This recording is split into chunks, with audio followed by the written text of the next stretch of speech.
Pour la 7e année consécutive, le Forum Galien Afrique se déroule en terre sénégalaise du 22 au 25 octobre. Le Forum Galien Afrique offrira une plateforme d'échange exceptionnelle autour du thème « Actions sanitaires et communautaires face aux crises climatiques et environnementales en Afrique ». Le Forum Galien Afrique réunira des experts scientifiques des secteurs de la santé, de l'environnement, d'éminentes personnalités politiques et de la société civile, d'anciens récipiendaires de prix Nobel, des universitaires et des centaines d'étudiants en médecine et pharmacie, ainsi que des jeunes innovateurs. Cette 7e édition du forum, avec 2500 participants, sera organisée en format présentiel et virtuel avec du 22 au 25 octobre 2024, un forum des jeunes, un forum des femmes et un forum scientifique. Le 25 octobre 2024 se tiendra une cérémonie au cours de laquelle, pour la 4e fois, le prix Galien Afrique qui consacre la recherche, l'innovation, la santé et la technologie sera décerné. Du 22 au 25 octobre, le Forum Galien Afrique fête Dakar, la capitale africaine de la santé, de l'innovation et de la recherche.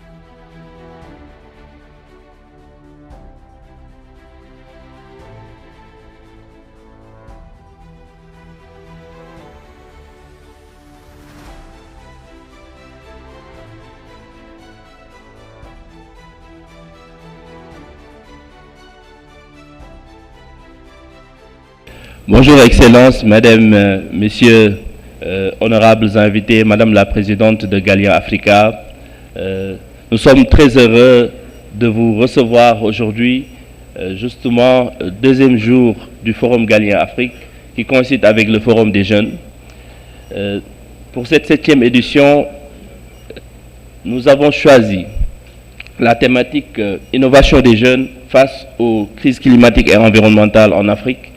Et nous avons l'honneur d'accueillir ici d'éminentes personnalités qui, par leur parcours de vie, qui, par leur histoire et par leur implication personnelle dans le changement du narratif du continent, ont déjà prouvé de brillantes choses. Et aujourd'hui, pour cette cérémonie, justement pour cette session qui est intitulée « Que sont-ils devenus ?» du Forum des jeunes, qui est une session en prélude de la rencontre entre jeunes innovateurs et investisseurs qui se tient chaque année, nous allons tour à tour revenir sur quelques innovations présentées l'année précédente et voir comment est-ce que ces innovations ont évolué. Et ce matin, coïncidant avec justement l'ouverture du Forum des jeunes, parce qu'hier c'était le pré-forum, où on a travaillé autour de l'académie, justement, des jeunes de Galien, de leadership des jeunes de Galien Africa, autour de la thématique leadership et intelligence artificielle, catalyseur d'action efficace face aux crises climatiques et sanitaires, où pendant 6 semaines, des jeunes issus de plus de 16 pays, donc les meilleurs jeunes médecins, en tout cas étudiants en médecine, en sciences de santé, ont pu prendre part à cette session avec de jeunes leaders africains et ont pu justement faire la session de clôture hier, ici sous justement la présidence de Madame la Présidente de Galien Africa. Et cet après-midi, nous aurons l'honneur de revenir justement à la cérémonie de remise de parchemin. Pour vous présenter rapidement l'agenda de cette matinée, en tout cas de cette session qui va durer 1 heure de temps. On est déjà à 6 minutes. Ça veut dire qu'on va essayer de tout faire pour terminer à 10h30. Alors, ce matin, on va revenir tour à tour sur les innovations de Clinica, portées par Hector Okanse, qui est ici à ma gauche, et également sur l'innovation ASK Care, portée justement par Aïssatou Diallo, qui est également à ma gauche. Juste après, on devrait recevoir Karine Vavasser, qui a quelques difficultés. On est en train de coordonner, de santé, et on est en train de coordonner pour voir si elle pourrait effectivement intervenir avec l'équipe. Donc c'est une situation de dernière minute sur laquelle nous allons nous adapter. Et enfin, pour cette session, nous aurons l'honneur et vraiment l'immense honneur de recevoir ici les brillants jeunes ingénieurs qui ont participé au projet spatial du Sénégal. Et nous reviendrons sur ce projet-là qui a été piloté sous le leadership d'une éminente personnalité qui est ici à notre droite. Je veux nommer le professeur Gayan Faye. Donc tour à tour, pour commencer cette rencontre, je prie à la régie de lancer la vidéo « Que sont-ils devenus ?» Merci beaucoup.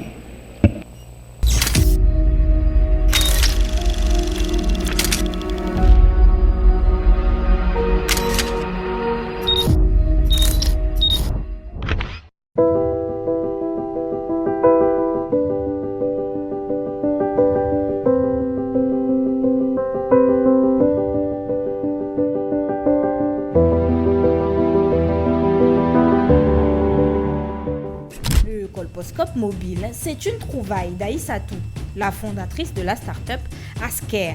C'est elle qui a importé des États-Unis puis l'a adapté dans le but de faciliter la prise en charge du cancer du col de l'utérus à travers le diagnostic.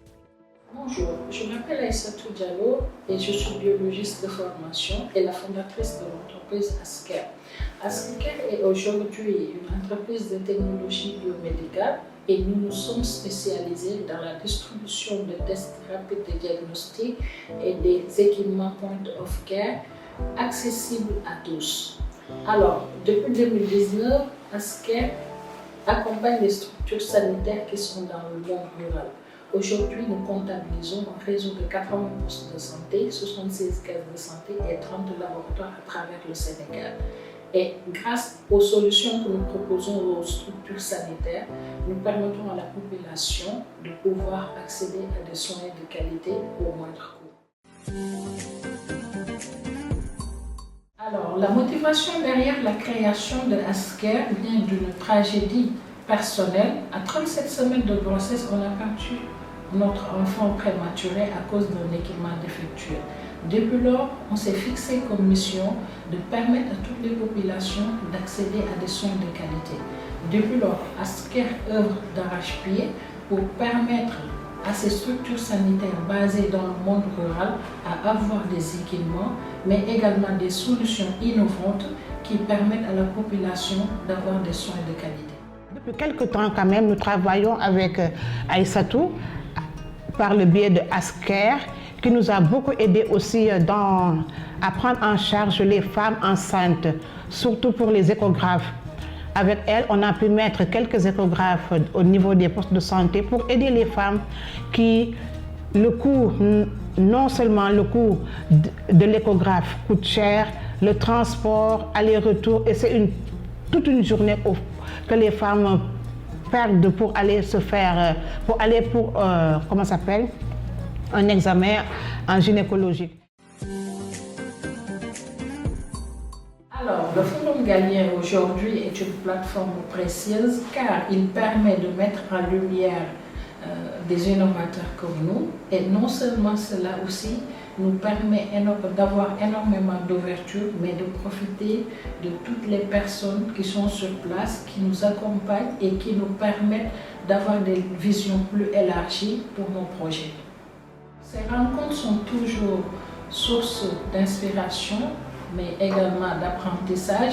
Ça nous a permis aujourd'hui de mieux visualiser ce dont on voulait et qu'aujourd'hui Asker est devenue ce qu'elle est grâce au retour qu'on a eu de l'année passée. Ces innovateurs, les conseils et également les critiques constructives qu'ils ont émis nous ont permis d'encadrer davantage le projet qu'on avait et de devenir ce qu'on est aujourd'hui. Pour résumer en 3 mots le Forum Galien, je dirais uniquement la collaboration, l'impact, mais surtout l'opportunité. Cet appareil, le colposcope, fonctionne comme des jumelles qui grossissent les images de 20 à 50 fois grâce à une intelligence artificielle. C'est un appareil qui permet de voir à l'intérieur du vagin, le col utérin, pour voir les différentes lésions éventuellement au niveau du col. Alors, depuis la dernière session, Asker a pu avancer significativement. Non seulement nous avons renforcé nos partenariats avec des associations locaux, mais également nous avons pu dressé des partenariats stratégiques qui nous ont valu de pouvoir se spécialiser dans tout ce qui est Femtech aujourd'hui. Asker a pu faire la promotion d'une solution de technologie pour le dépistage et le traitement des lésions précancéreuses. Alors, on a pu également avancer significativement dans nos démarches pour tout ce qui est autorisation et réglementation. Ce qui veut dire que Asker, d'ici quelques années, ambitionne de pouvoir passer à l'industrialisation, ce qui va réduire non seulement énormément les coûts, mais permettre à un plus grand nombre de personnes d'accéder à des solutions qui peuvent permettre le diagnostic rapide de certaines maladies. Ce qui veut dire qu'en termes de perspective, aujourd'hui, Asker, à court terme, nous souhaitons d'ici 2026 d'étendre notre réseau de structures sanitaires de 80 à 150, mais également de mettre sur le marché pour permettre à plus de 300 000 femmes d'accéder à des tests rapides pour le diagnostic du cancer du côlon. Ceci reste l'un des objectifs phares pour Asker d'ici 2026. Il serait également bénéfique de renforcer les capacités de ces jeunes innovateurs et surtout de leur octroyer un cadre qui va leur permettre d'être ready, comme on le dit, par rapport au financement, car c'est important d'obtenir des financements, mais si on ne sait pas où mettre les fonds qu'on va recevoir réellement, ça risque de ne pas être fructifiant. Donc, on appelle aux investisseurs de penser sur ce côté, de savoir que, ok, beaucoup d'entreprises peuvent venir avec de très bonnes initiatives, mais au bout du compte, s'ils ne sont pas accompagnés comme il le faut, ça risque d'être utopique leurs idées, alors que c'est des problèmes auxquels ils ont pu donner des solutions réelles et dont la population a réellement besoin. Aux jeunes innovateurs, je leur dirais tout simplement, ne sous-estimez pas la valeur de vos idées et que chaque innovation, aussi petite qu'elle soit, peut apporter beaucoup de changements dans la vie de quelqu'un. Alors, persévérez dans ce que vous faites, mais aussi dotez-vous de savoir, apprenez avec les plus grands, acceptez d'être accompagné et allez au-delà de vos forces.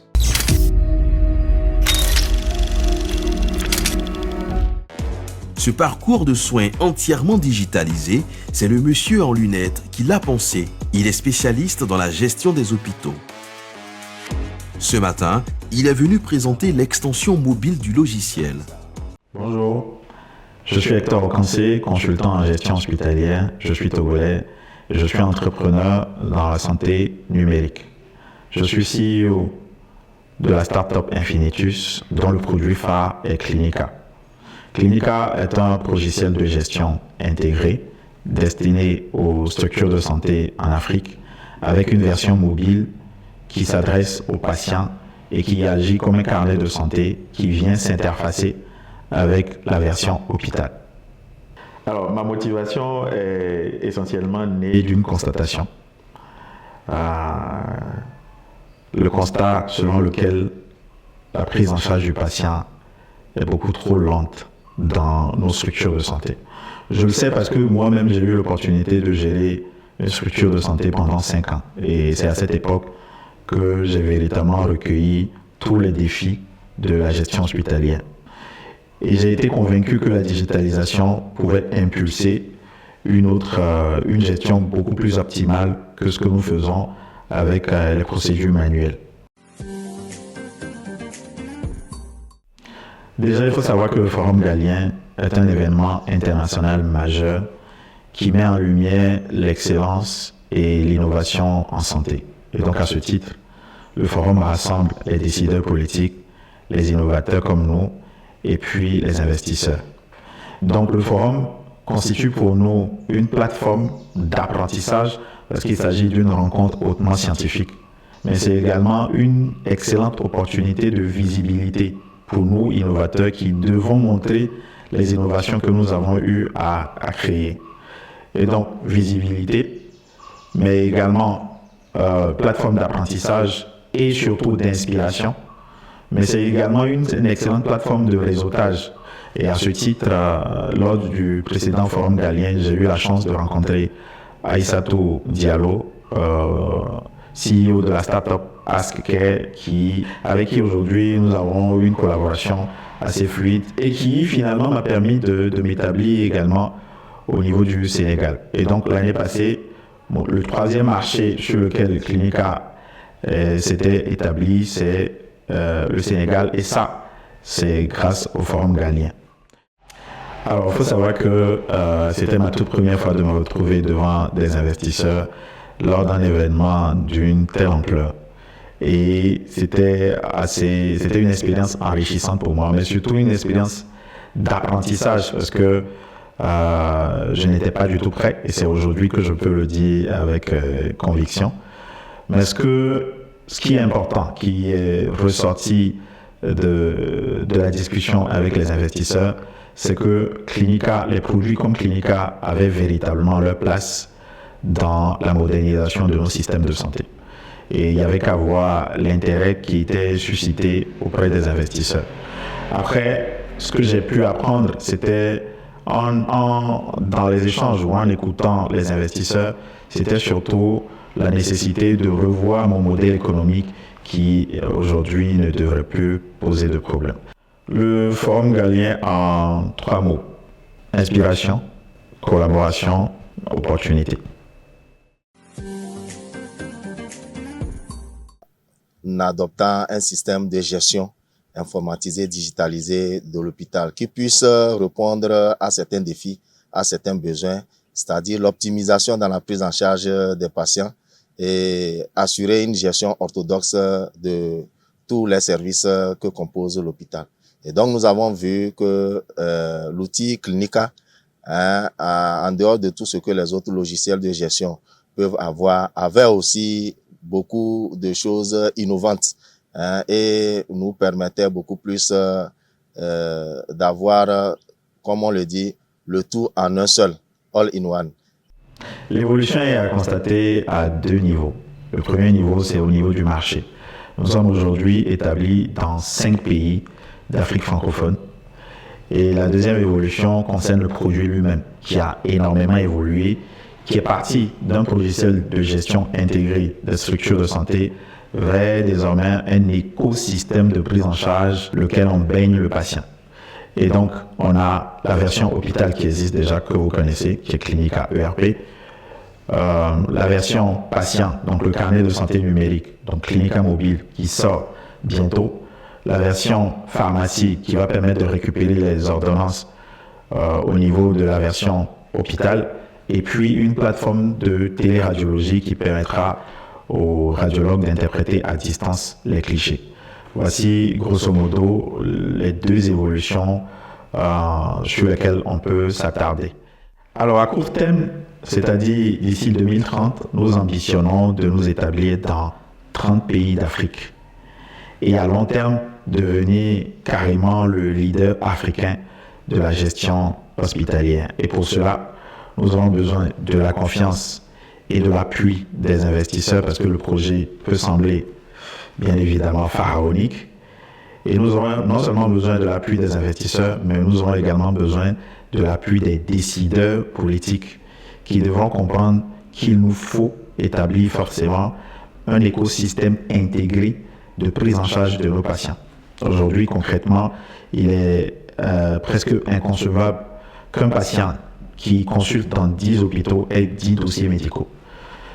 In fine, ce que nous voudrons faire, c'est de mettre en place un seul écosystème intégré, et donc avec un seul dossier médical par citoyen, non seulement au niveau de son pays, mais également au niveau de la sous-région, mais également au niveau de toute l'Afrique. Et pour cela, il nous faut des cadres juridiques favorisants pour mettre en place un tel projet. S'il y a une recommandation spécifique à faire, c'est que le forum galien puisse mieux préparer les innovateurs à rencontrer les investisseurs. Et donc, ce qui serait bien, c'est des sessions de préparation en amont du forum pour les innovateurs, pour qu'ils structurent mieux la présentation de leurs produits, qu'ils comprennent déjà à quel niveau, à quel stade de maturité leur start-up se trouve, afin de mieux préparer, afin de mieux comprendre leurs besoins et surtout de savoir vers quel type d'investisseurs se tourner pour la levée de fonds. Mon conseil va tenir en un seul mot, la persévérance. Nous, jeunes innovateurs africains, nous sommes porteurs de certaines innovations qui rencontrent bien entendu au départ certaines réticences. Mais il nous faut rester persévérants jusqu'à ce que les innovations dont nous sommes porteurs deviennent incontournables.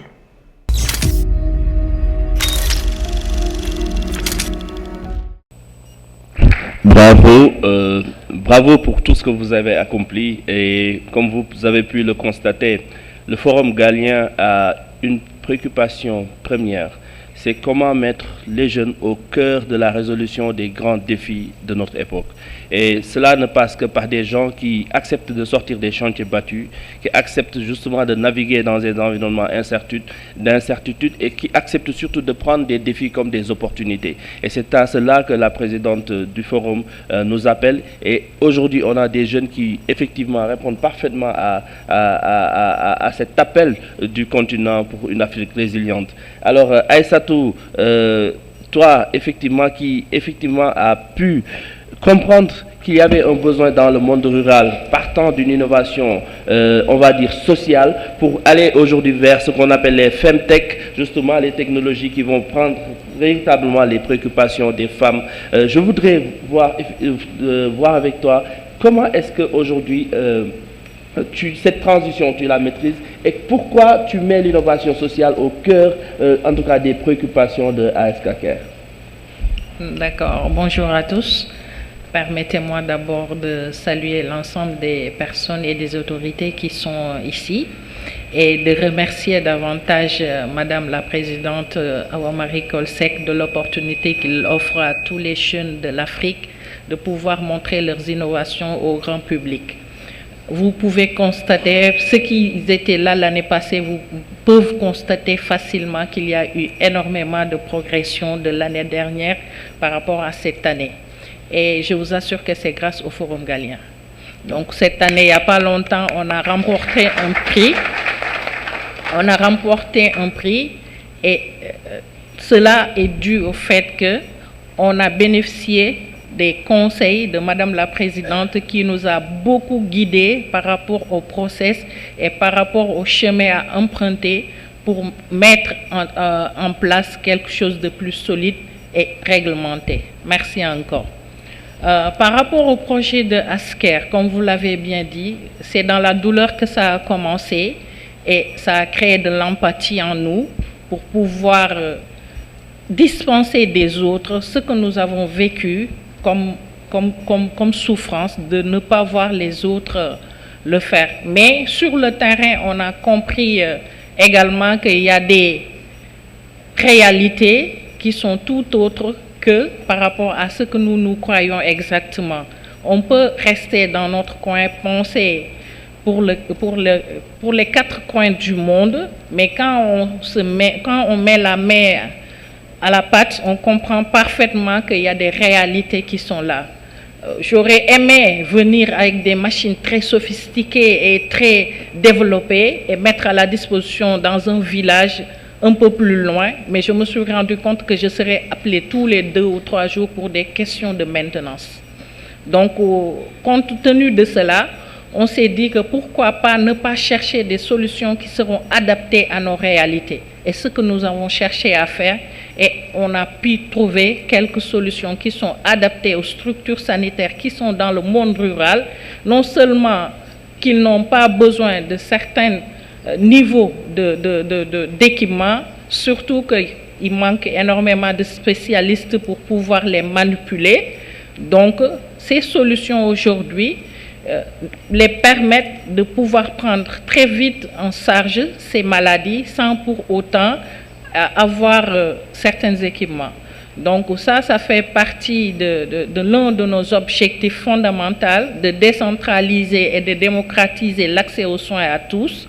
Et voilà, c'est ça qui nous a le plus poussé à se focaliser sur la santé de la femme, surtout qu'aujourd'hui, c'est nous qui souffrons énormément du manque d'équipement par rapport à certaines maladies.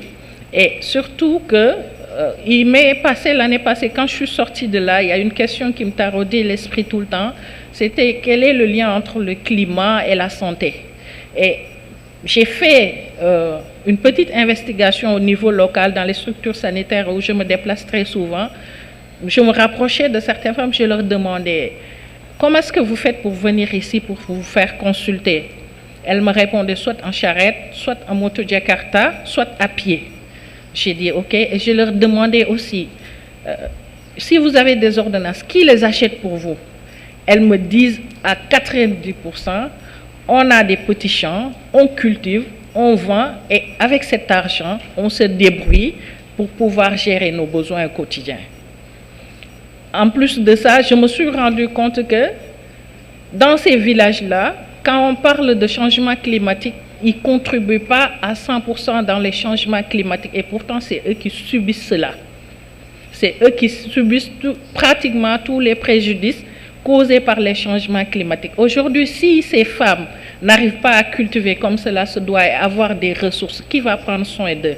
Aujourd'hui, si ces femmes prennent des Jakarta ou marchent à pied, ils ne contribuent pas à l'augmentation du CO2 au niveau de l'atmosphère. Donc, c'est comme ça qu'il y a beaucoup de choses qui taraudent à notre tête aujourd'hui et je trouve que c'est l'occasion d'en parler ici et de dire aux politiques et également aux leaders de penser à ces gens qui sont dans le monde rural et de trouver des solutions adaptées et surtout de les inclure dans les discussions qui vont mener à des solutions concrètes. Parce que les réalités ne sont pas pareilles. Ceux qui sont à Dakar, leur problème, ce n'est pas le problème de ceux qui se trouvent au Fouta. Ouais. Merci davantage. Merci beaucoup, Aïssatou.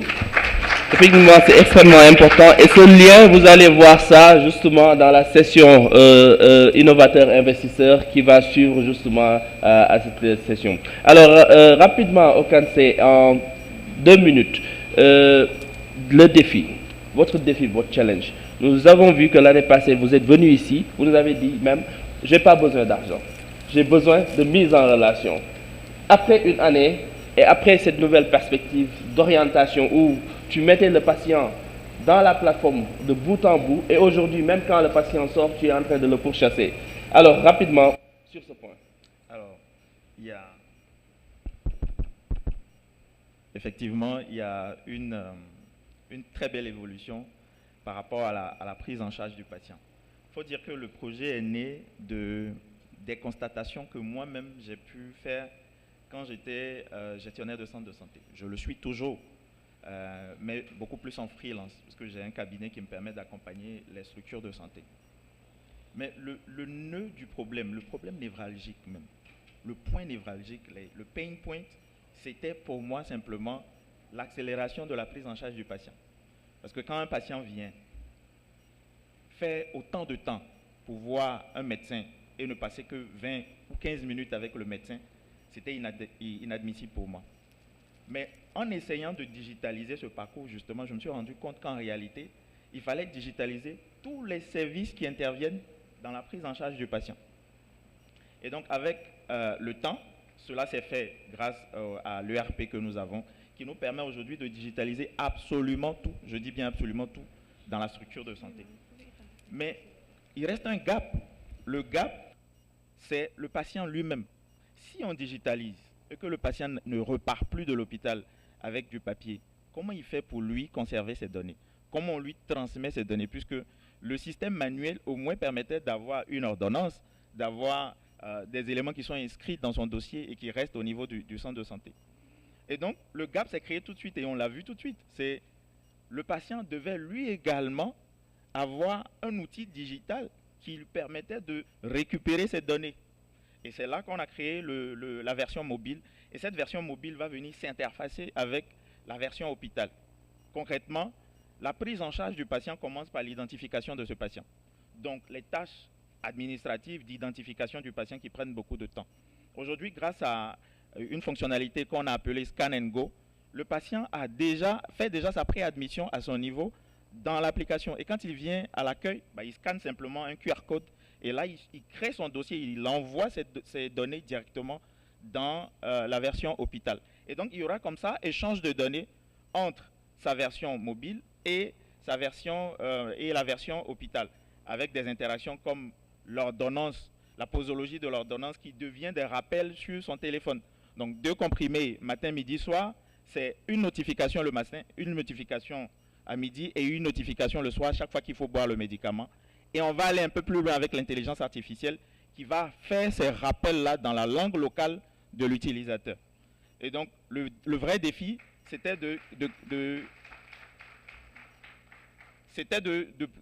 fermer ce gap d'échange de données entre ce qui est totalement digitalisé et le patient qui devrait repartir avec ces données. Voilà. Excellent, cher ami. En tout cas, c'était un plaisir et un honneur pour nous de vous recevoir pour cette session. Les discussions vont suivre dans la session qui va venir et toute la journée avec les innovateurs. Je vous remercie et vous prie de regagner le public pour qu'on puisse maintenant introduire nos hôtes de marque. Pourquoi nos hôtes de marque? Dr Gayan Faye, que je vais présenter, qui va introduire tour à tour nos jeunes innovateurs. Applaudissez très fort nos vaillants innovateurs.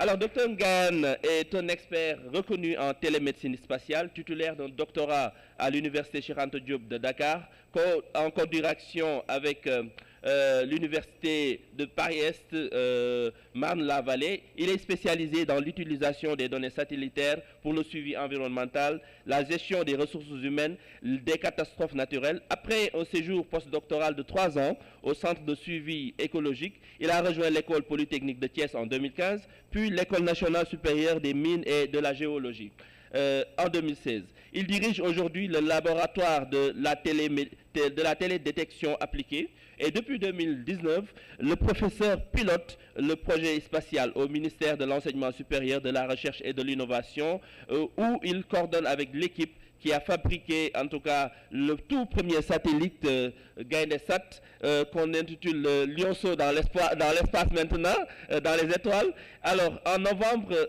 2021, il a été nommé président du réseau académique du programme GMES Africa et de la Commission de l'Union africaine, renforçant ainsi son influence dans les domaines spatials à l'échelle panafricaine.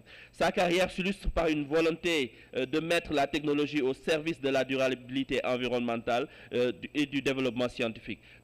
Professeur, vous avez l'insigne honneur de coordonner ce projet qui non seulement change complètement le narratif de notre pays, qui devient en tout cas un pays qui était un pays consommateur, en tout cas en matière de données spatiales, et qui est devenu aujourd'hui un pays producteur. Et vous ne l'avez pas fait seul, vous l'avez fait avec de jeunes ingénieurs sénégalais, ce qui marque effectivement notre volonté de souverainisme affirmé, qui est en parfaite adéquation avec la vision aujourd'hui de notre président de la République. Docteur, je vous donne la parole pour vous introduire, mais également pour nous appeler ces combattants, ces brillants jeunes qui aujourd'hui ont accepté ce challenge de défier le statu quo.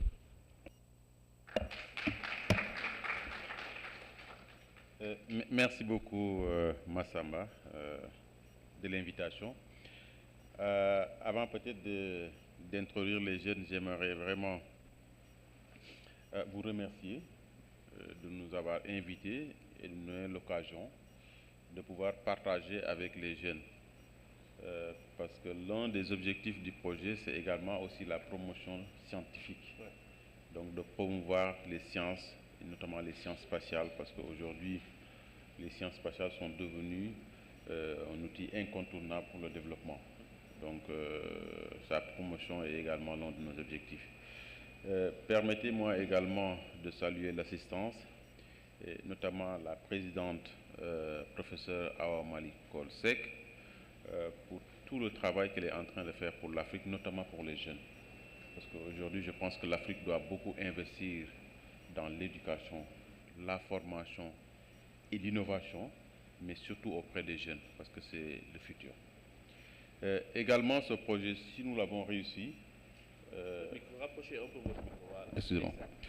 Donc, ce projet également, si nous l'avons réussi, c'est que nous avons eu la chance d'avoir le soutien étatique fort les autorités nous ont soutenus.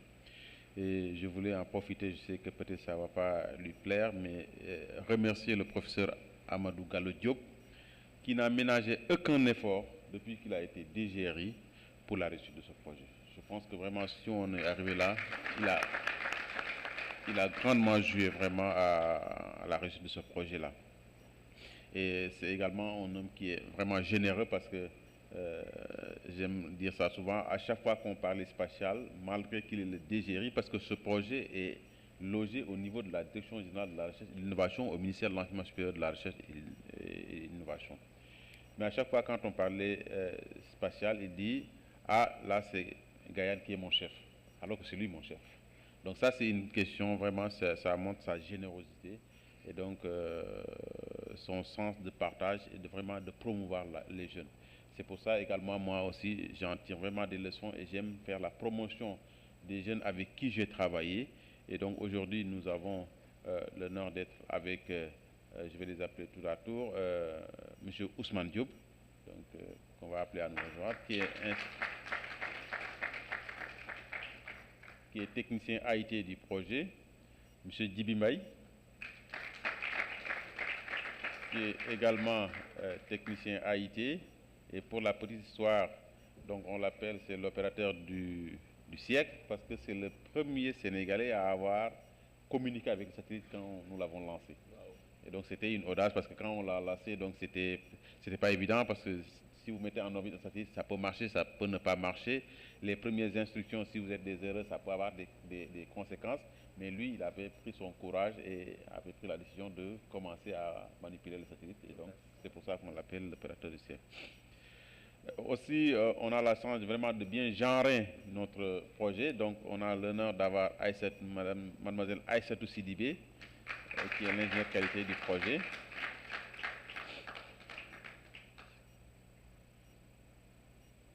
Et nous avons également M. Abdourahmane Lo, qui vient de rejoindre le projet et donc qui est aujourd'hui chargé de faire les opérations du satellite. Donc, c'est lui qui communique tous les jours avec le satellite. Donc voilà, Massama, je pense que la priorité sera aux jeunes. Ouais. Donc je vous laisse la parole pour continuer le débat. Merci beaucoup. Merci beaucoup. Merci beaucoup, professeur. Alors, mes chers amis, on va commencer par Aïssatou.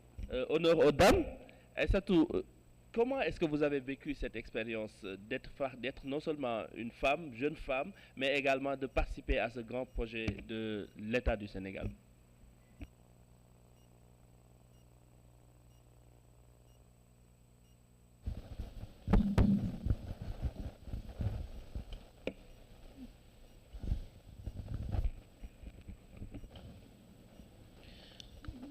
Bonjour à tout le monde. Voilà, à l'assistance et à mes collègues. Ça a été une expérience enrichissante d'être embarqué pour la conception du premier satellite sénégalais. Bon, au début, quand c'était en 2020, je pense, c'était pendant la Covid-19. Et ils sont venus à l'EPT pour nous présenter, le professeur Fay et ses collègues d'autres professeurs d'université. Donc ils étaient là et ils nous ont un peu présenté leur vision, qui était très ambitieuse à l'époque et tout. Et donc j'ai déposé mon CV là-bas parce que je trouvais que c'était un projet innovant et ça me parlait quoi. Donc on a embarqué dans ça. Et comme tout début de projet, ça n'a pas du tout été facile. Il fallait relever un certain nombre de challenges et de défis. Mais alhamdoulilah, aujourd'hui, on a su arriver au bout du tunnel et voilà, et que le satellite est bien lancé et que ça a bien marché, quoi.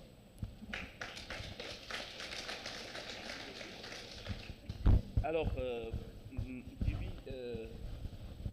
je vais m'adresser à Djibi d'abord. Alors Djibi, le rôle de technicien à Haïti, c'est quoi exactement? Déjà, bonjour à tout le monde. Bonjour. Donc le rôle de technicien à IT, ça consiste à travailler sur tout ce qui est assemblage, intégration et test. Donc AIT, c'est assemblage, intégration et test. Donc c'est nous qui nous occupons de toute la phase de production du satellite. Donc déjà, il y a une phase de conception préliminaire et aussi la phase de conception détaillée. Mais après toute la phase de conception, l'écriture des documents et tout ça, donc il faut passer au concret.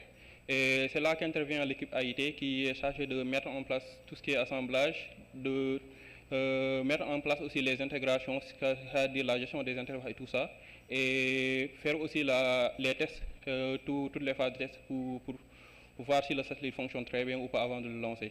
Okay, donc, ouais, alors Ousmane, c'est quoi le défi d'un technicien AIT, le vrai défi dans l'exercice de ce projet?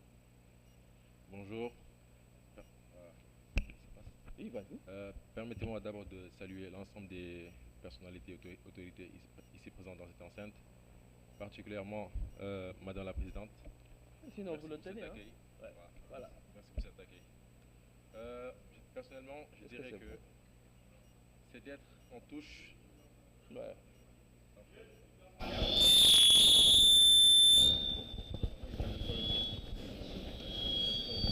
C'est bon.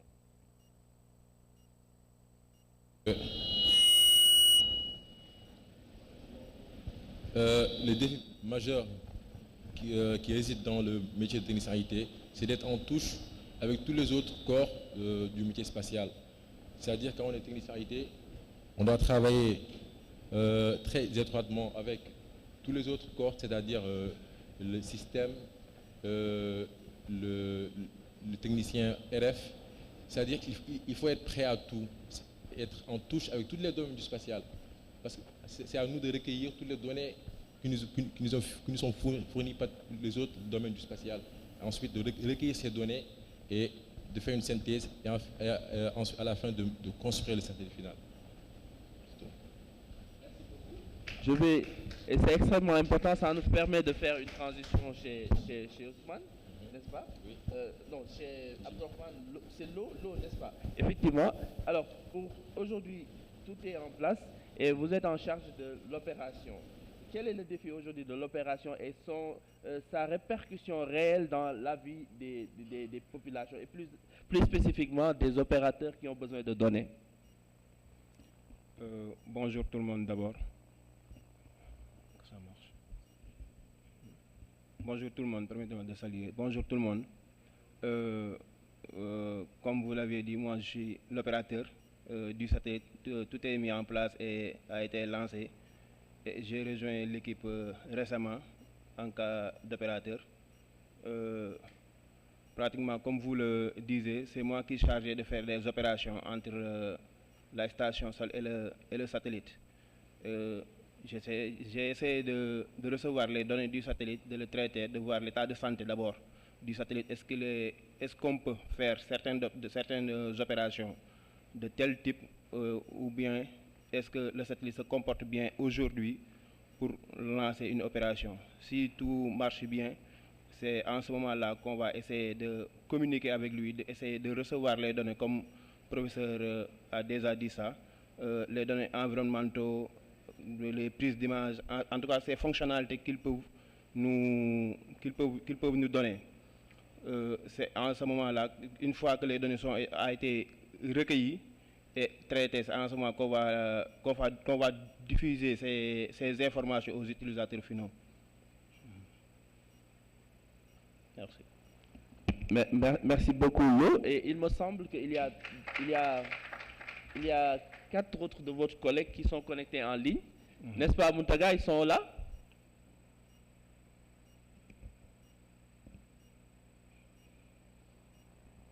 Oui, d'accord. Alors, je ne sais pas exactement qui est là, mais je prie à celui qui est en ligne de se présenter. Comme ça, on va poursuivre. C'est Ismaël qui est en ligne, n'est-ce pas? Hein? Voilà, Ndao. Donc, voilà. Mamadou Ndao, il est ingénieur en système. Et en tant que moi qui est un peu, on va dire, profane, je voudrais comprendre quel est le rôle d'un ingénieur en système au Sénégal et quel est justement le défi de son travail au quotidien. Merci beaucoup. Déjà, je salue tout le monde. Je salue l'audience. Et je remercie aussi le professeur Eva Marie Sek pour l'invitation et l'ensemble de l'Assemblée. Alors, moi, je m'appelle Mohamed Lamine Daou, je suis en dernière année de thèse au laboratoire d'architecture et d'analyse système. Donc, je travaille sur des projets nanosatellites à explorer sur la partie ingénierie système. Alors, l'ingénieur système, à la différence du chef de projet, c'est un peu le responsable technique. Donc, vous savez, les projets, le développement de systèmes complexes, c'est-à-dire les projets spatiaux. Ça peut être aussi des projets nucléaires ou des projets aéronautiques. La partie gestion de projet est très costaud. Donc, et pour, je vais dire, optimiser le chef de projet et le libérer, on enlève l'ensemble des work packages techniques et on le confie à un ingénieur système. Donc, lui, il sera chargé du suivi du projet, mais que de la partie technique. Et de l'autre côté, maintenant, le chef de projet va se concentrer exclusivement sur le suivi du budget, le temps, les calendriers, etc. Et la gestion des ressources. Maintenant, l'ingénieur système, lui, il va faire la coordination technique, donc identifier les différents métiers, rédiger les spécifications, préparer la conception, les documents d'architecture, encadrer la fabrication, encadrer aussi la partie IVV, intégration, validation, test et la livraison du produit. Voilà. Merci. Merci beaucoup. Professeur, je pense qu'il y avait un défi. Comment la collaboration entre les différents, en tout cas, acteurs ayant intervenu dans ce projet a pu faire, et puis le challenge du lancement, parce que le lancement, c'était quand même une source de stress. Rien ne garantissait justement que ça allait se passer. Donc, je voudrais voir un peu votre retour d'expérience sur le lancement du satellite et l'esprit de la collaboration qui a guidé ces éminents jeunes dans ce projet. Voilà, merci beaucoup. Je pense que sur le satellite, on va tenter d'écrire même un livre sur le satellite parce que c'est une véritable histoire, hein, du début à la fin, avec beaucoup de stress, parce que c'était la première fois qu'on faisait ce genre de projet au Sénégal. On était des novices, nous tous, parce que toute l'équipe, il n'y a personne qui a une fois travaillé dans le spatial. Moi, j'avais un peu l'expérience dans le domaine en aval, dans le traitement des données satellitaires, pour en faire des services. Donc, je peux dire que c'était vraiment un gros début, une expérience. Mais ce qui nous a permis de réussir surtout, c'était vraiment la rigueur dans le travail. Et aussi, on soutient fort. On avait vraiment un soutien de nos autorités. Alors, au début, le ministère nous avait chargé de faire entrer le Sénégal dans le spatial. Pour cela, il y avait plusieurs options qui s'offraient à nous. Soit aller contacter quelqu'un qui a les connaissances, qui fabrique des satellites pour acheter un satellite et le mettre en orbite, ou bien nous essayer de le faire nous-mêmes à Dakar, ou bien collaborer avec quelqu'un qui a de l'expérience pour le faire avec nous. Donc je pense que les deux premières options, c'était un peu risqué parce que, si vous achetez un satellite, vous le lancez, vous pouvez lancer le satellite durant le lancement, que ça ne marche pas, vous perdez vos satellites, tout s'arrête. On pouvait essayer de le faire, ça allait nous prendre beaucoup de temps, alors qu'il y a des gens qui ont déjà l'expérience. Donc c'est pour ça que nous avons pris l'option de collaborer avec le Centre spatial universitaire de Montpellier, qui avait l'expérience, au moins pendant 10 ans. Ils ont lancé une dizaine de satellites. D'ailleurs, c'est la structure qui a lancé le premier CubeSat français. Donc ils avaient une grosse expérience, et c'était une structure universitaire en plus.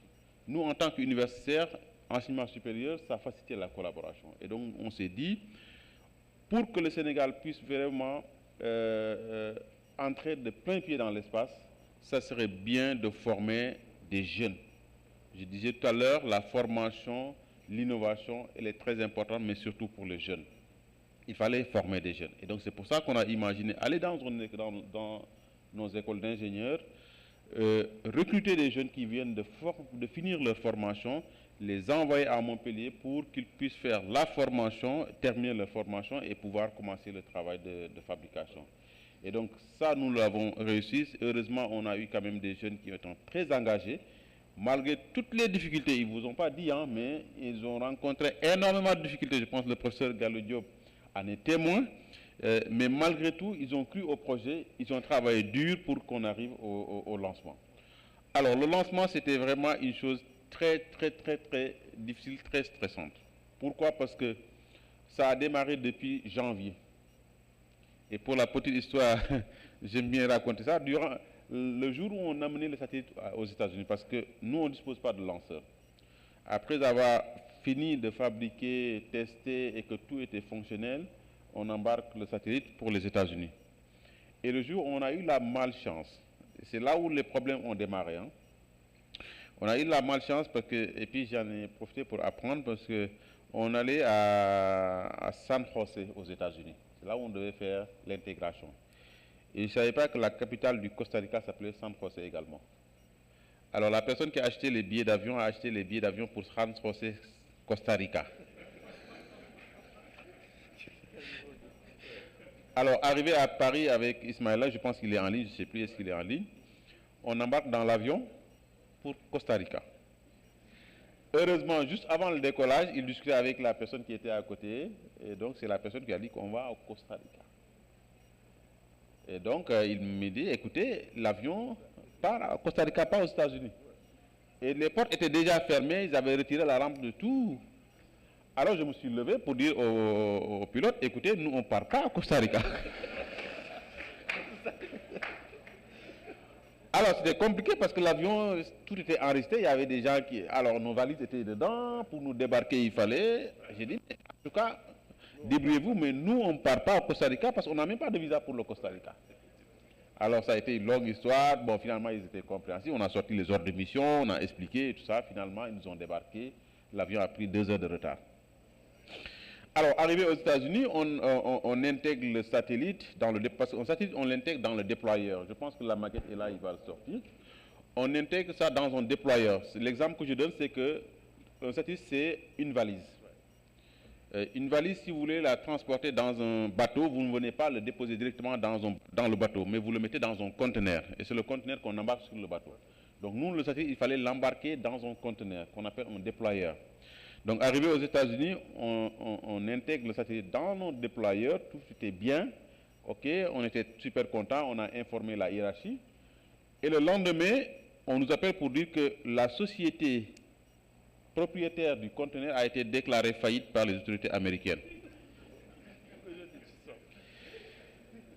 Et donc, à 6 h du matin, j'appelle le ministre pour lui dire, écoutez, on a un problème, j'explique, il me dit, ouais, mais Gaël, tu as gâté toute notre journée. Et non, le challenge, c'était qu'il fallait coûte que coûte dans la même journée. Et moi, j'avais quitté même la Californie, parce que comme on avait dit, j'avais quitté la Californie. Il fallait coûte que coûte dans la journée récupérer les satellites, parce qu'on avait peur que les autorités mettent la main sur la société. Et dans ce cas-là, nos satellites seraient... On ne pourra plus avoir accès aux satellites. Et donc, heureusement, on a tout fait pour le même jour repartir en Californie, récupérer le satellite pour le garder. Et donc le lancement, c'était prévu au mois de mars, c'était mort parce que tout était déjà booké, on ne pouvait plus avoir de place. Et c'est pour ça que le lancement de mars a été reporté en juillet. Et donc, rebelote, il faut rechercher un autre conteneur, un autre lancement, on book sur le lancement du mois de juin. Et donc c'est là où on a trouvé un autre conteneur, et le conteneur se trouvait en Europe. Et nos satellites étaient aux États-Unis, et quand on a amené les satellites aux États-Unis, c'était une exportation définitive. Parce que comme quand vous exportez des États-Unis, il va aller dans l'espace, on fait une exportation définitive. Et donc, ce n'est plus possible de ramener le satellite en Europe. Donc ça aussi, c'était un grand combat. Heureusement, le propriétaire du conteneur était compréhensif. Il a transporté le conteneur aux États-Unis et nous avons pu intégrer avec succès au mois de mai le satellite. Il restait le lancement, dernière chose. Report sur report, je pense que même le ministre à un certain moment il disait écoutez, ne parlez plus de spatial, c'est vraiment quelque chose qui n'est pas du jour au lendemain, ça change. Alors report sur report, et à une semaine de notre lancement, la fusée qui devait mettre en orbite nos satellites a eu un problème, et un gros problème parce que lors du lancement, le dernier étage a eu un problème et tous les satellites qui étaient dans la fusée ont été perdus. Tout. Donc ça veut dire qu'on a eu la chance. Si on était dans ce lancement, ça veut dire que nos satellites n'allaient pas marcher. Et donc ça aussi c'était une grosse histoire, une grosse frayeur. Et les autorités américaines avaient exigé de SpaceX d'arrêter tout lancement jusqu'à ce qu'ils trouvent le problème et ce qu'ils garantissent qu'il n'y a pas un problème de sécurité nationale sur les lancements. Et donc ça nous a fait perdre encore un mois, c'est pour ça qu'on avait annoncé juin. Finalement, nous avons lancé au mois de juillet. Fort heureusement, nous avons lancé au mois de juillet. 3 heures de temps après le lancement, notre satellite a émis les premiers signaux et donc avec Dimbaye, on a vu que notre satellite a réussi. Donc, c'était un parcours de combattant. Donc, on a dit Alhamdulillah. Oui, clairement. Ça montre que c'était non seulement naviguer dans un environnement très incertain, où continuellement vous devez vous adapter parce que vous ne maîtrisez pas l'ensemble des données. Et je pense que c'est le travail sur lequel nos étudiants on peut travailler, en tout cas des contextes de crise où il fallait s'adapter perpétuellement pour proposer des solutions. Donc, en tout cas, vous avez développer une certaine capacité de résilience qui nous a permis aujourd'hui au Sénégal d'avoir notre lionceau dans l'espace. Donc je vous prie de pouvoir juste montrer un peu le cube, la maquette en tout cas du cube. Mais n'appelez, si vous me permettez, je voulais juste partager parce qu'aujourd'hui le spatial, c'est très vaste. Il y a tous les corps de métier. Et donc je pense que les jeunes aujourd'hui, je les appelle vraiment à orienter leur innovation. Je sais qu'ici, il y a beaucoup de médecins, mais vraiment orienter leur innovation dans le domaine spatial. Parce qu'il y a beaucoup de métiers, il y a beaucoup de choses à faire aujourd'hui. Donc j'appelle les jeunes. Je vais venir à ça dans votre mot de la fin parce que vous avez un message à faire passer justement aux jeunes tout à l'heure. Alors je veux rapidement que vous puissiez présenter le cube, la maquette en tout cas du cube au public. Et puis en même temps, je veux prendre 2 questions pour qu'on puisse les prendre en charge. Donc je ne vais prendre que 2 questions d'ailleurs. Alors c'est à vous, la parole est à vous, et de préférence pour les jeunes. Oui madame, levez-vous et présentez-vous, parlez fort et bien, comme vous avez appris à le faire. Allez-y, sinon je vous amène le micro. Ok.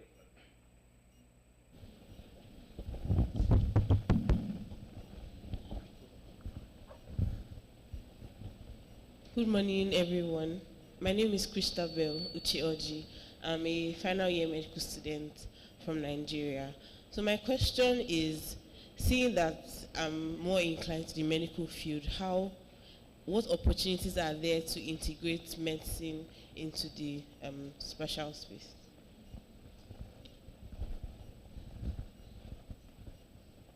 Excellent. D'accord. Une dernière question.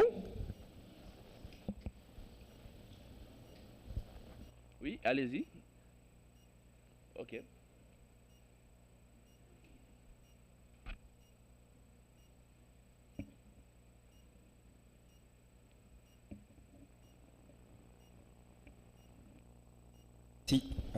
Moi c'est Dr Bodjan, je suis médecin urgentiste.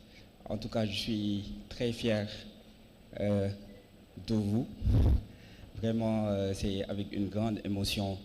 Vous nous avez vraiment honorés en tant que jeunes d'être pionniers dans le domaine de l'aéronautique du spatial au Sénégal. Donc vraiment c'est quelque chose à pérenniser. Voilà. Maintenant, moi, la question c'était par rapport aux perspectives. Vous avez envoyé un satellite. C'est quoi vos prochains défis? Parce que c'est important. Voilà, merci. Merci beaucoup. Alors, professeur, avant de répondre à ces questions qui sont liées en tout cas aux perspectives et justement aux opportunités, j'aimerais surtout demander à Djibi ou Ismaël qui nous entend de revenir, de nous décrire un peu le projet, de faire un petit cadrage justement du projet spatial.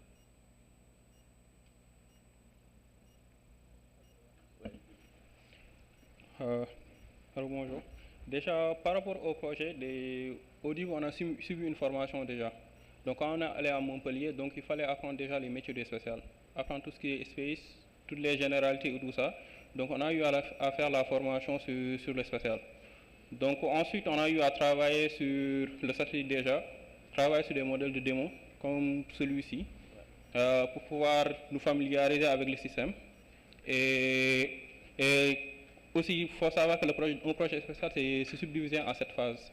Donc, on a suivi le processus de ces 7 phases. Donc, il y a la phase de définition, donc la phase de conception, et il y a la phase de production en général, la phase d'exploitation et tout ça. Donc, en gros, c'est comme ça que c'est structuré un projet spatial. Et ça nous a permis aujourd'hui de pouvoir avoir modèle de vol qu'on a lancé. Donc c'est en gros comme ça que structure un projet spatial. Donc il y a l'apprentissage déjà. Après l'apprentissage, il y a la phase de production et la phase d'exploitation. Merci beaucoup. Donc c'était en gros 3 phases qui ont permis justement à parachever le projet pour arriver aujourd'hui à ces défis qui sont 2 questions, professeur. D'abord, il y a un link à faire entre justement les métiers des sciences de la santé avec l'espace et également les perspectives de vos projets, de ce projet en tant que tel. Voilà, merci beaucoup. J'ai l'habitude de le dire, c'est-à-dire que dites-moi le métier dans lequel vous travaillez et je vous dirai ce que le spatial peut apporter. Je pense que dans le domaine de la santé, tout à l'heure, madame, j'ai oublié le nom, a parlé d'une enquête qu'elle a faite auprès des ménages ruraux et elle a vu les difficultés. Aujourd'hui, la télémédecine est là pour surtout ces populations vulnérables et éloignées des centres de santé. Et la télémédecine, si on veut faire la télémédecine, on utilise le spatial. On utilise les données spatiales pour faire la télémédecine. Mais il y a autre chose également aussi, il y a souvent des tests que les gens font, ils utilisent le spatial pour faire des tests. Par exemple, la station internationale ISS, les gens font des tests dans le domaine de la médecine, mais également les astronautes par exemple. Il y a beaucoup de tests qu'on fait sur eux, surtout quand ils partent, ils reviennent. Il y a beaucoup de tests en médecine qu'on fait sur eux. Donc il y a un fort link entre médecine et spatial, surtout dans l'utilisation du spatial pour faciliter le métier de la santé. Donc c'est ce que je voulais dire par rapport à ça. Par rapport aux perspectives, je pense que, comme je l'ai dit au début, nous avions misé sur la mise en place d'une équipe. Ce n'est pas pour rien. Parce qu'on pouvait aller acheter un satellite, le lancer et l'exploiter. Mais un satellite a une durée de vie. Si ça finit, on s'arrête. Et donc c'est pour ça qu'on a pris la décision de mettre en place une équipe en formant des jeunes. Et on continue la formation des jeunes. Donc ce premier satellite, c'est une petite brique de ce qu'on veut faire pour le Sénégal. Parce que quand vous mettez en orbite un satellite, il faut l'exploiter. Il faut un centre de contrôle. Là, on a le centre de contrôle. Mais un satellite a une durée de vie. Ce qu'il fait, si vous voulez continuer à le faire, il faut lancer d'autres satellites. Si vous voulez densifier votre capacité, il faut lancer d'autres satellites. Donc nous sommes en train de préparer le lancement du prochain satellite qui est déjà en conception. Donc je pense qu'une partie de l'équipe est déjà à Montpellier pour commencer la conception. Et on a prévu de mettre en orbite ce satellite en 2025. Donc ça veut dire que si tout va bien, en 2025, le Sénégal aura un deuxième satellite. Mais on ne se limite pas à ces deux, on continue à réfléchir. Et récemment, le président, quand il est passé à Diamniadio, il a promis de construire un centre spatial à Diamniadio. Et ce centre spatial permettra maintenant de disposer de toute l'infrastructure que nous n'avons pas aujourd'hui, parce que si on envoie nos ingénieurs à Montpellier, c'est surtout parce qu'on n'a pas l'infrastructure. Et donc on aura cette infrastructure, donc ça nous permettra de continuer à fabriquer des satellites, à mettre en place des centres de contrôle beaucoup plus grands, mais aussi à former des jeunes. Parce que l'objectif, ce n'est pas de continuer à envoyer des jeunes à Montpellier, mais c'est de pouvoir former des jeunes ici à Dakar, qui vont prendre le relais, mais également aussi former des jeunes qui viendront de l'Afrique, pour vraiment positionner le Sénégal dans le domaine spatial au niveau africain. Merci. Bien, c'est d'arriver à faire un Sénégal, un hub de développement spatial qui, justement, s'attribue et adosse justement la politique africaine, on va dire, de développement spatial. Professeur, je pense qu'on a épuisé notre temps. C'est douloureux de vous laisser partir parce qu'on a énormément, en tout cas moi personnellement, j'ai beaucoup de questions à vous poser sur les sessions. J'aimerais juste laisser chacun nous dire justement son mot de la fin et donner un conseil justement aux jeunes avant de regagner nos chaises. Oui, Ousmane. Comme l'a si bien dit les précédents innovateurs qui étaient assis,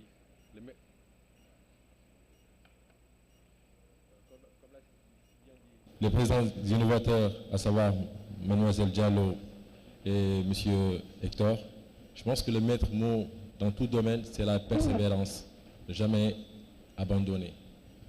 Parce que M. Faye l'a dit dès le début, on a rencontré énormément de difficultés. Mais la difficulté révèle notre vrai potentiel, je dirais. C'est à travers la difficulté qu'on se forge et à travers le travail. Donc, je vais réitérer les propos de ces brillants innovateurs, toujours persévérer. Merci beaucoup.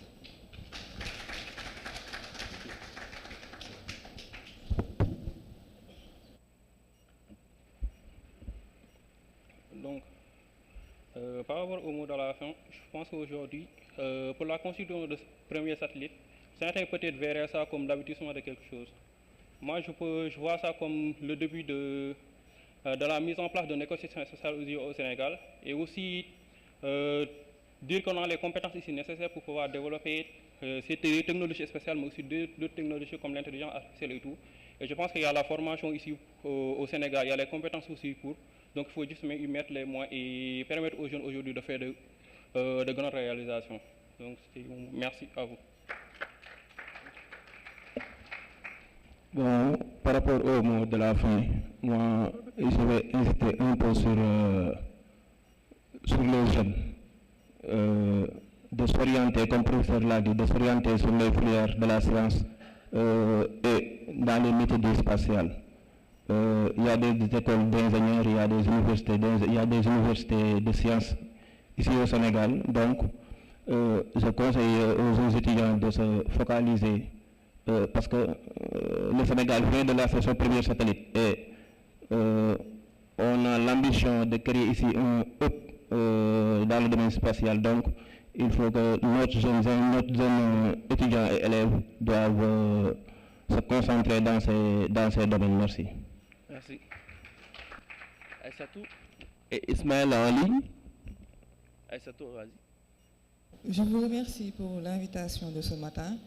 Et ce que j'aimerais faire passer comme message, c'est de croire en soi et de savoir que si on a des rêves, que c'est possible et de travailler dur pour ça. Merci.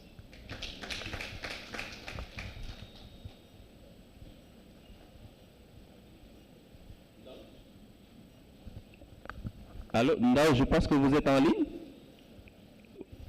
Voilà. En tout cas, l'ensemble des initiateurs de cet événement qui permet de trouver une synergie entre pas mal de domaines. Je me suis connecté tardivement, mais j'ai pu suivre certaines interventions. C'était super pertinent. Alors, moi, je pense qu'on va au-delà de l'hub spatial. Hein, nous, on va mettre en place un hub technique. Comme le Dr. Fay l'a déjà dit, le spatial, c'est un domaine, c'est une multidisciplinarité, c'est multidisciplinaire. Donc, il y a du système embarqué, il y a de la RF, il y a tous les domaines. Nous, dans nos équipes ici à Expleo, on a des gens qui travaillent dans divers domaines et qui viennent d'autres métiers. Typiquement, des gens qui étaient dans le naval, dans le nucléaire, qui rejoignent le spatial. Et nous, ce que nous voulons mettre en place. Donc, dire juste aux jeunes de travailler et d'avoir une force de proposition, parce que c'est un peu ce qui nous manque à l'échelle nationale et à l'échelle africaine. C'est-à-dire qu'oser et avoir une force de proposition. L'État met en place les directions, les visions. Maintenant, c'est à nous d'avoir des forces de proposition, créer une synergie entre plein de métiers. Quelqu'un a posé le lien entre spatial et médecine. Il y a aussi le lien entre spatial et nucléaire, le lien entre spatial et sécurité.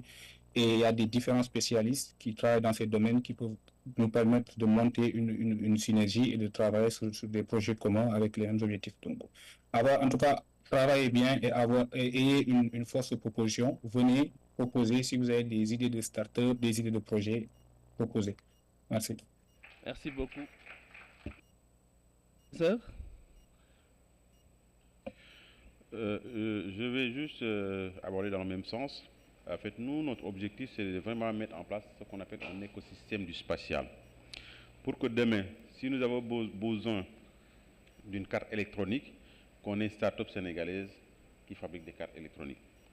Si nous avons besoin d'un capteur, qu'on ait une start-up qui fait des capteurs. Si nous avons besoin d'une caméra, si nous avons besoin d'un logiciel, si nous avons besoin de traiter les données, qu'on ait des start-up. Donc, la balle est dans votre camp, les jeunes.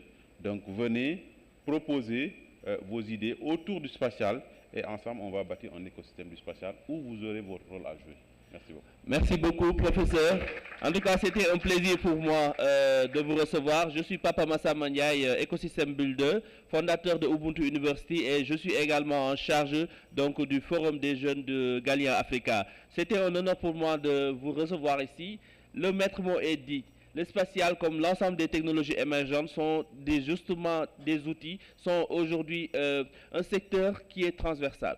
Et l'idée, c'est aujourd'hui de comprendre les défis du XXIe siècle et de savoir que vous ne pourrez plus rien faire sans les technologies émergentes, sans le spatial. Et c'est à vous maintenant d'aller vers cette opportunité-là, d'aller vers l'information et de voir comment est-ce que ce que vous faites peut être une opportunité et comment aujourd'hui cette opportunité de hub qui est en train d'être mis au Sénégal et un peu partout en Afrique puisse vous aider à pouvoir répondre véritablement aux défis de notre continent. Et je suis très heureux de voir mon ami Aline Badara qui est là-bas, qui a développé la technologie AWA. Peut-être dans l'après-midi, on va présenter ça, mais également Ben Diop qui travaille sur la télémédecine et effectivement dont le spatial est aujourd'hui incontournable. Merci infiniment, professeur. Merci, chers jeunes. Et on vous donnera, on restez avec nous toute la journée. Et ce soir, on va se revoir justement à la cérémonie de clôture du forum. Donc, on va en pause pour 15 minutes et on revient ici à 11h pile pour la rencontre entre jeunes, innovateurs et investisseurs. On va faire la photo de famille. Ouais, et le CubeSat. Et le professeur Gallo Diop, effectivement. Voilà, merci.